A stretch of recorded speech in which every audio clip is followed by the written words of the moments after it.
Last year Mahesh Reddy అనే అతను రైలు కింద పడి చనిపోవడం జరిగింది. దాని మీద రైల్వే పోలీసు వారు ఒక కేసు రిజిస్టర్ చేసి దాన్ని మనం ట్రాన్స్ఫర్ చేయడం జరిగింది. ఆ ట్రాన్స్ఫర్ చేసిన తర్వాత కొన్ని ఆడియోలు, వీడియోలు దర్యాప్తుల భాగంగా సేకరించడం జరిగింది. వాటిలో కొద్దిగా అతన్ని చనిపోవడానికి గల కారణాలు కొద్దిగా చెప్పడం జరిగింది. వాటి ఆధారంగా సెక్షన్ ఆల్టర్ చేసి 306 కింద ఈరోజు రాజశేఖర రెడ్డిని, జైపాల్ రెడ్డిని ఇద్దరిని అరెస్ట్ చేసేసి రిమాండ్ పంపిస్తాం.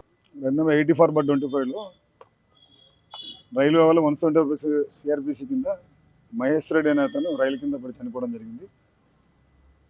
దాని తర్వాత ఎవిడెన్స్ అన్ని కలెక్ట్ చేసుకొని రీసెంట్గా అతన్ని బెదిరియడం వలన, ఇంకొక అతను బాగా తీసేయడం వలన అవన్నీ ఎవిడెన్స్ అన్ని తీసుకున్న తర్వాత సెక్షన్ ఆల్టర్ చేసి ఈరోజు ఇద్దరిని, రాజశేఖర రెడ్డి గారిని, జైపాల్ రెడ్డిని ఇద్దరిని అరెస్ట్ చేసి ఈరోజు రిమాండ్ పంపడం జరుగుతుంది.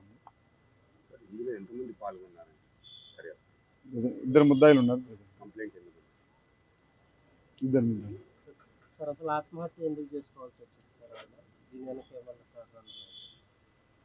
అదే కొన్ని వాళ్ళు బెదిరియడం వల్ల, కొన్ని కాంట్రాక్ట్స్ వల్ల ఏవైతే ఉన్నాయో ఎవిడెన్స్ అన్ని కలెక్ట్ చేసి సెక్షన్ మార్చడం జరిగింది.